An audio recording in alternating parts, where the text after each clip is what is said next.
성령의 열매들을 계속 살펴보고 있습니다. 오늘은 6번째 열매, 양선입니다. 양선이라는 말은 어질다, 좋다, 훌륭하다라는 말이지요. 가장 기본적인 뜻은 착하다, 좋다라는 말이고요. 우리말 성경에도 이렇게 번역이 되었습니다. 이 말은 원어 아가도스나 칼로스를 번역한 말인데 이 둘의 말 뜻이 거의 비슷합니다. 단 성경에서 착하다는 말은 우리가 어떤 사람을 보고 성격이 얌전하거나 착하다고 하는 것과는 조금 뜻이 다릅니다. 저 사람 참 착해 라고 하면 보통 그 사람의 말이나 마음씨가 곱고 상냥하다는 걸 뜻하지요. 다른 사람에게 해를 끼치지 않는 순한 사람, 법 없이도 살 사람을 가리킵니다. TV를 보면 속세를 떠나서 자연에서 사는 사람들을 소개하는 프로그램들이 있지요.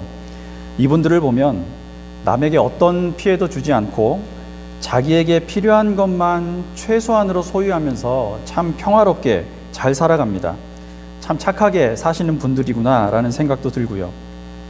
그러나 성경에서 양선, 착하다라고 하는 것은 반드시 다른 사람들과의 관계가 전제되어 있습니다.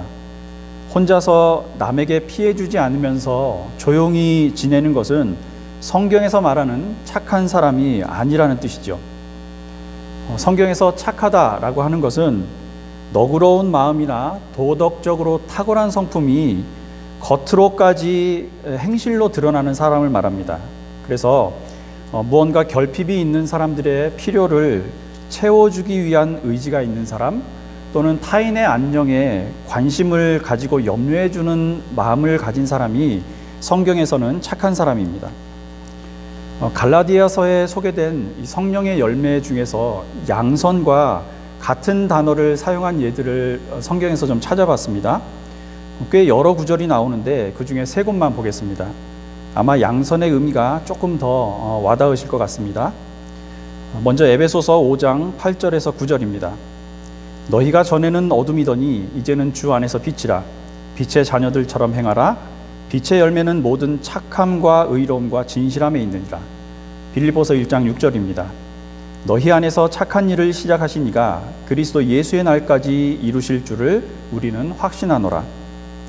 복음서에 나온 달란트 비유를 잘 아실 겁니다. 자기 일을 충성스럽게 해낸 종들에게 그 주인이 이렇게 말하지요. 마태복음 25장 21절입니다. 그 주인이 이르되 잘하였도다 착하고 충성된 종아 내가 적은 일에 충성하였음에 내가 많은 것을 내게 맡기리니 내 주인의 즐거움에 참여할지어다 하고, 성경에 나온 양선의 의미를 조금 정리를 해드리자면 하나님의 선한 뜻을 분별하며 살기로 결단한 성도가 자기 생활 속에서 좋은 일들을 행하면서 다른 사람들에게 유익을 끼치는 것이다, 이렇게 정리해 드릴 수 있겠습니다. 이 말 자체에 타인에게 유익을 끼치는 행위라는 의미가 들어가 있으니까 반드시 이 말은 다른 사람들과의 관계가 전제되어야 한다라는 말씀을 드린 겁니다. 이렇게 정리를 한다고 해도 여전히 풀어야 할 질문들이 생기죠. 그래서 저는 그 질문을 이렇게 2가지로 정리를 해봤습니다. 첫째, 하나님의 뜻을, 선한 뜻을 분별하겠다고 하는데 그분의 뜻이라는 것을 어떻게 알 수 있느냐. 둘째, 어떻게 사는 것이 다른 사람들에게 유익을 끼치며 사는 삶이냐, 이런 겁니다.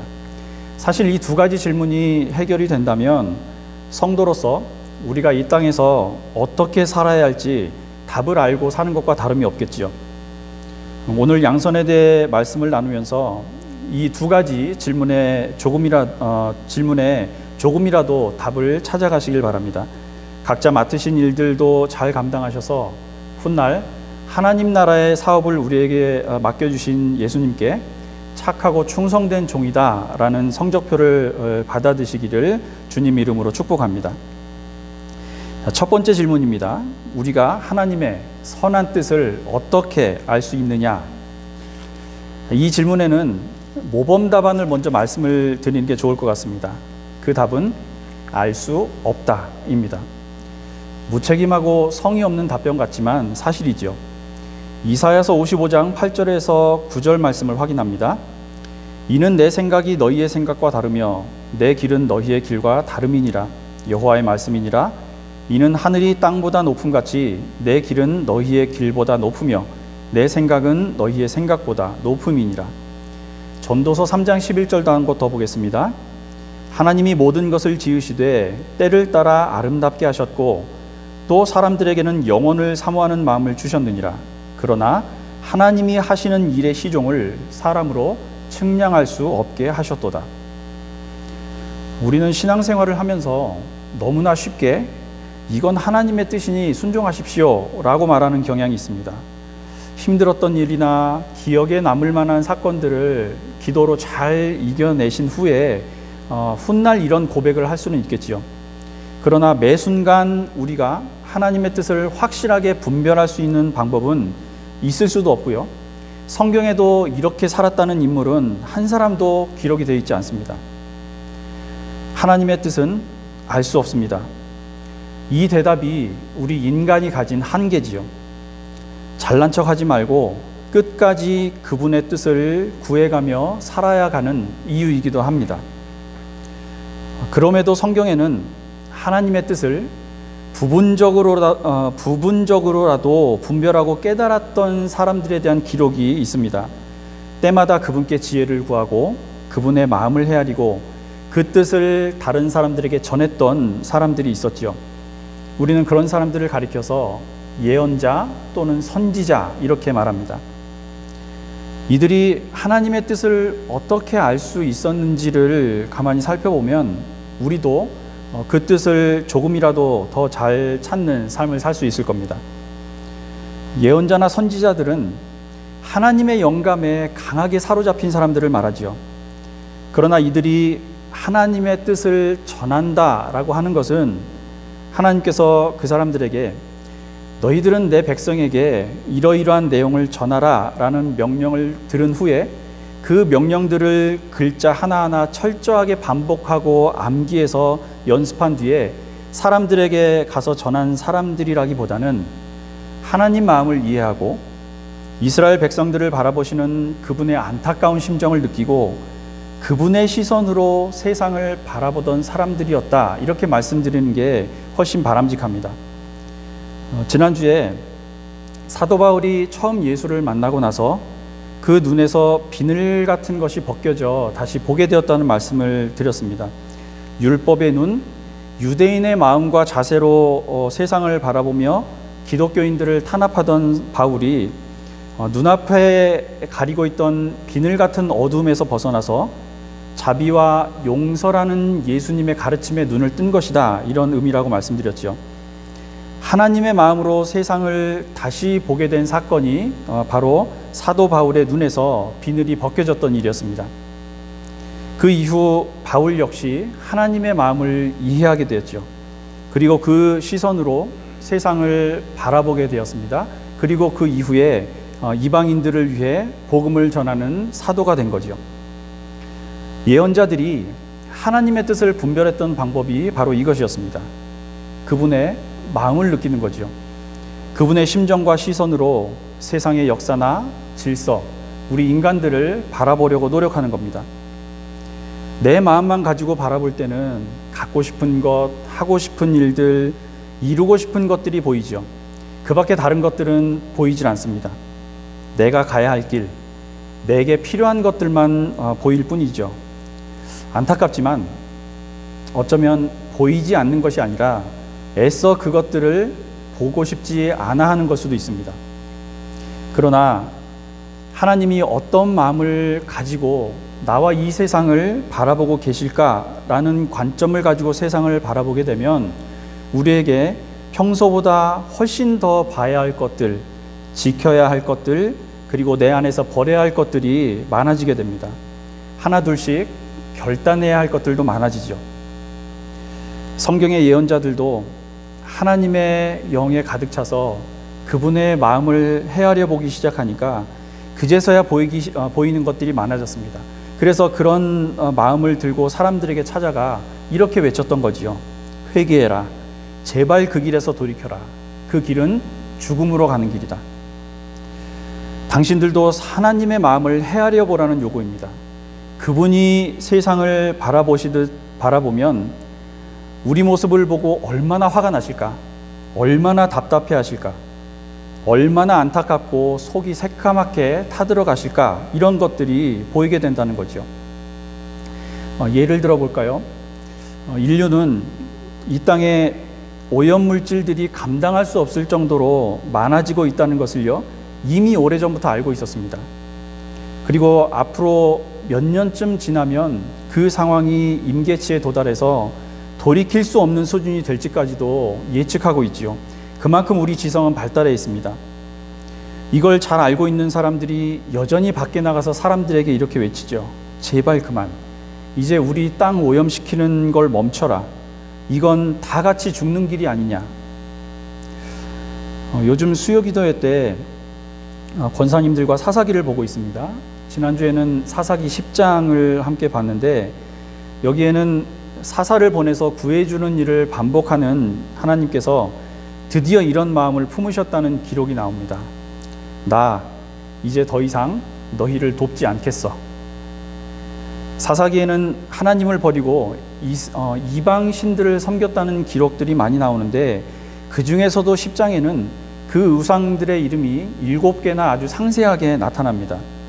본래 이 우상들이 섬겨졌던 지역을 지도에서 찾아보면 이스라엘 동서남북 사방에서 몰려든 신들입니다. 동서남북 가리지 않고 우상을 들여왔을 만큼 이때 이스라엘 백성들의 영적인 상태가 심각했다는 거죠.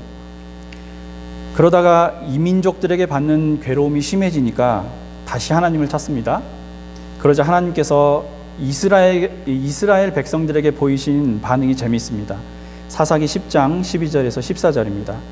또 시돈 사람과 아말렉 사람과 마온 사람이 너희를 압제할 때에 너희가 내게 부르짖음으로 내가 너희를 그들의 손에서 구원하였거늘 너희가 나를 버리고 다른 신들을 섬기니 그러므로 내가 다시는 너희를 구원하지 아니하리라.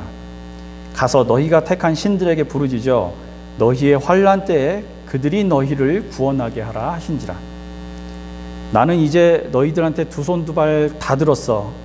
이제 그만 여기서 손 뗄 테니까 너희들이 섬기던 우상에게나 가서 구해달라고 졸라봐라 라고 하셨다는 겁니다.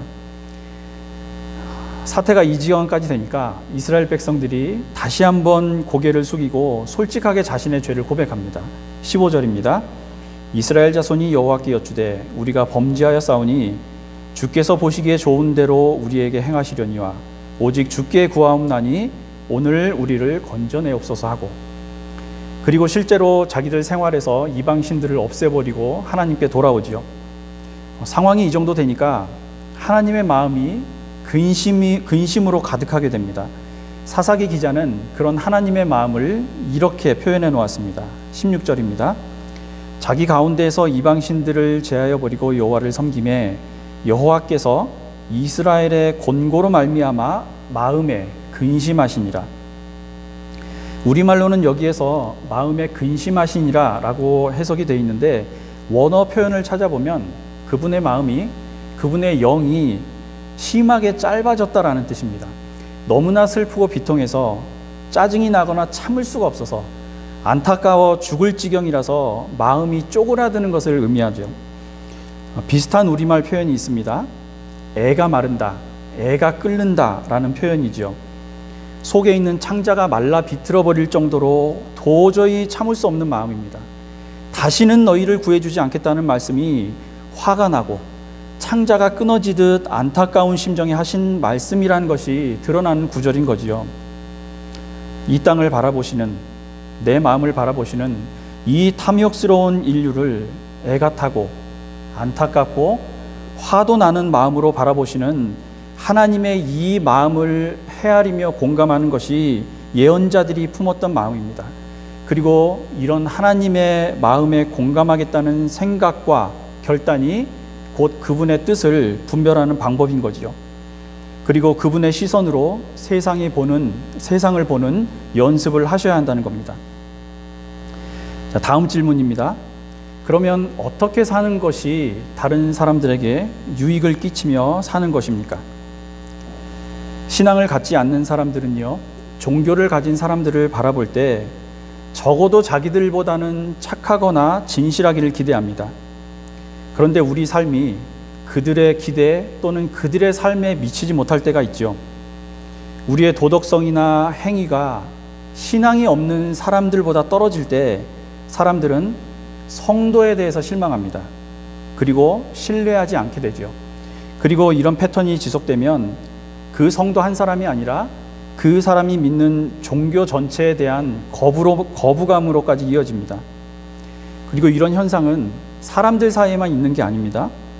선지자 이사야의 시대에도 하나님께서 이런 마음을 품으시고 경고하신 적이 있습니다.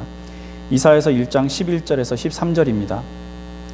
여호와께서 말씀하시되 너희의 무수한 재물이 내게 무엇이 유익하뇨?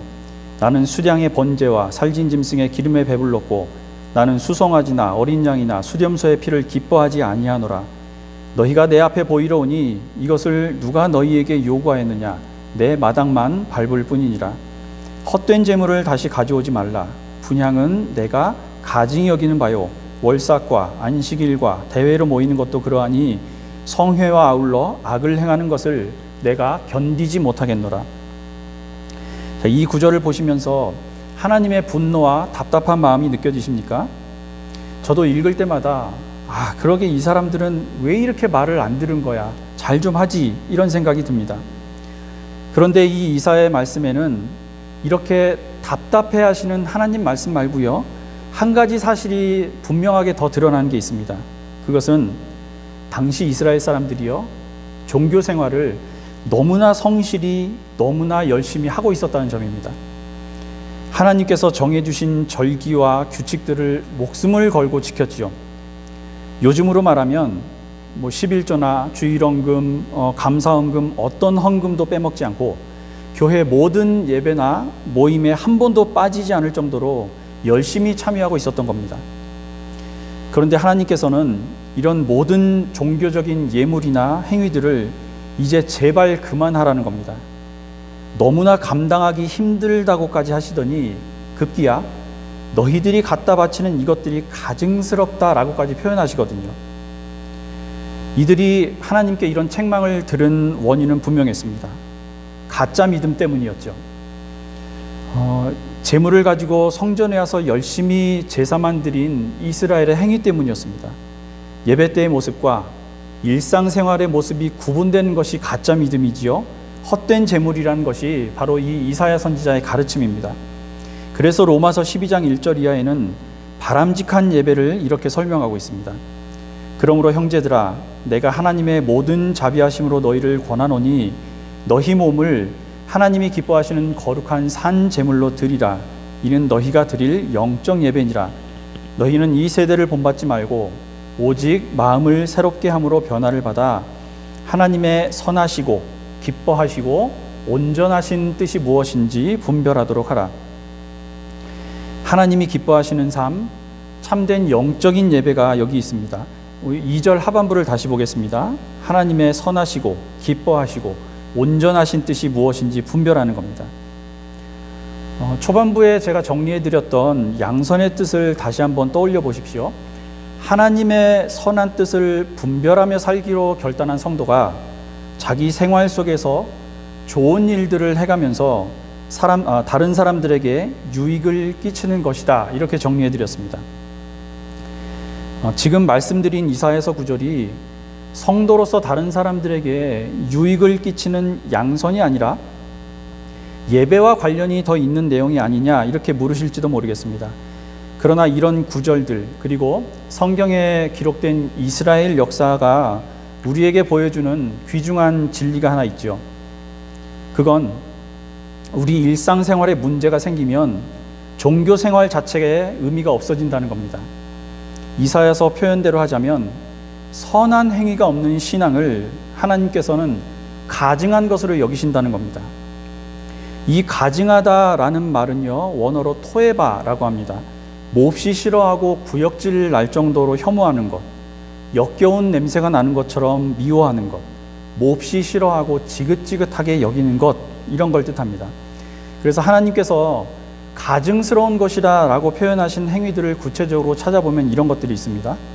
우상을 섬기는 것, 복받고 잘 살겠다고 자녀를 우상의 제물로 바쳐 죽이는 것, 근친상간이나 수관처럼 음란한 행위들, 저울을 속여서 물건을 팔거나 남의 것을 억지로 빼앗는 것, 이런 일들에 이 표현을 사용하셨습니다. 말씀에 실천이 없는, 생활에 실천이 없는 예배는 아무리 그 종교 행위에 열심을 내고 마음을 다하는 것처럼 보여도 하나님 앞에 자녀를 팔거나 짐승들과 음란한 행위를 하는 것 같은 악하고 더러운 행위라는 거지요. 예배라는 것은 한 주 동안 타락한 세상에 나가서 열심히 살다가 주일 구별된 날, 구별된 시간에 거룩한 곳에서 그 6일 동안 묵은 죄들을 세탁기에 넣고 빨듯이 없애는 행위가 아니라 사실은 그게 반대가 돼야 한다는 거지요. 무슨 말씀이냐면 하나님께서 지어주신 아름다운 세상을 그분의 시선과 마음으로 보살피는 구별되고 거룩한 성도로 살다가 그 6일 동안 살아있는 예배를 드린 그 마음을 가지고 주일 하루, 그 거룩했던 6일 동안의 삶을 예물로 가지고 와서 그분께 올려드린 것이 진짜 예배, 참된 예배라는 겁니다. 그러면서 혹시라도 하나님 마음과 시선으로 제가 이것을 보지 못했습니다, 주님, 그것을 용서해 주십시오 라고 간구해야 되고요. 다시 세상으로 나가서 그들을 대할 때는 새로운 마음을 가지고 볼 수 있도록 내 눈과 마음을 열어주시라고 기도하며 예배를 드려야 하는 거지요. 양선이란 좋은 행위로 다른 사람들에게 유익을 끼치는 것이란 말씀을 드리고 있습니다. 성도로서 본을 보이며 사는 생활보다 다른 사람들에게 유익을 끼치는 일은 없을 겁니다. 어려운 사람들을 자비와 긍휼의 마음으로 바라보고 있는가? 가까이 있는 사람들을 진정으로 배려하거나 위로하고 있는가? 돈이나 약속에 정직하고 신뢰할 만하게 생활하고 있는가? 이런 구체적인 행위들까지 말씀드리진 않겠습니다. 할 수 있는 한 다른 사람들에게 유익을 끼치며 사는 것이 하나님께서 원하시는 착한 행실, 양선입니다. 지금까지 성령의 열매 중에서 양선에 대해서 말씀드렸습니다. 착하다, 옳다, 선하다라는 뜻이지만 남에게 피해 주지 않으며 사는 이런 순한 성품 정도를 뜻하는 게 아니다. 양선은 하나님의 선한 뜻을 분별하며 살기로 결단한 성도가 자기 생활 속에서 좋은 일들을 행하면서 다른 사람들에게 유익을 끼치는 것이다 라는 설명이었습니다. 그래서 두 가지를 제가 말씀드렸지요. 첫째, 하나님의 뜻을 모두 알 수는 없지만 예언자들처럼 하나님의 마음을 헤아려 보려고 애쓰고 그분의 시선으로 세상을 바라보는 연습을 하셔야 된다는 겁니다. 둘째, 일주일 중에서 6일을 다른 사람들과 관계에서 좋은 열매를 맺으려고 애쓰며 사시고 그 맺어진 열매를 가지고 와서 주일에 예물로 올려드린 것이 진짜 예배라는 점입니다. 마지막 한 가지만 더 말씀드리고 정리하겠습니다. 이렇게 양선이라는 열매를 맺어야 하는 이유, 하나님 마음으로 세상을 보고 다른 사람들에게 유익을 끼치며 살아야 하는 궁극적인 목적이 도대체 무엇이냐 하는 겁니다. 여기에 대한 대답은 고린도전서 10장 31절에서 33절을 그 답으로 대신하겠습니다. 새 번역본입니다. 그러므로 여러분은 먹든지 마시든지 무슨 일을 하든지 모든 것을 하나님의 영광을 위하여 하십시오. 여러분은 유대 사람에게도 그리스 사람에게도 하나님의 교회에도 걸림돌이 되지 마십시오. 나도 모든 일을 모든 사람의 마음에 들게 하려고 했습니다. 그 이유는 내가 내 이로움을 구하지 않고 많은 사람의 이로움을 추구하여 그들이 구원을 받게 하려는 것입니다. 바울의 이 가르침이 바로 선한 행실, 양선의 목적입니다. 그들을 구원의 길, 생명의 길로 인도하기 위함인 거죠. 이번 한 주는 성경의 예언자와 선지자들의 마음을 품으시길 바랍니다. 주님의 눈과 마음으로 세상의 더 많은 것들을 살펴보시고 더 많은 사람들의 유익을 구하며 지내십시오. 그래서 다음 주 이 시간에 다시 이 자리에 모여서 예배를 드리실 때는 물질적인 예물 말고 일주일간 다른 사람들과의 관계에서 맺으신 이 양선의 열매, 선한 열매들을 들고 오셔서 하나님께 진정 향기로운 예물로 올려드리는 거룩하고 복된 성도의 삶을 사시기를 우리를 이롭게 해주신 예수님 이름으로 축복하고 축원합니다. 시편 37편 27절에서 31절 우리 함께 읽고 마치겠습니다. 우리 한 목소리 읽겠습니다. 악에서 떠나 선을 행하라. 그리하면 영원히 살리니 여호와께서 정의를 사랑하시고 그의 성도를 버리지 아니하심이로다. 그들은 영원히 보호를 받으나 악인의 자손은 끊어지리로다. 의인이 땅을 차지하며 거기서 영원히 살리로다. 의인의 입은 지혜로우며 그의 혀는 정의를 말하며 그의 마음에는 하나님의 법이 있으니 그의 걸음은 실족함이 없으리로다. 아멘. 우리 준비된 자료를 보시고 공동기도 드리겠습니다.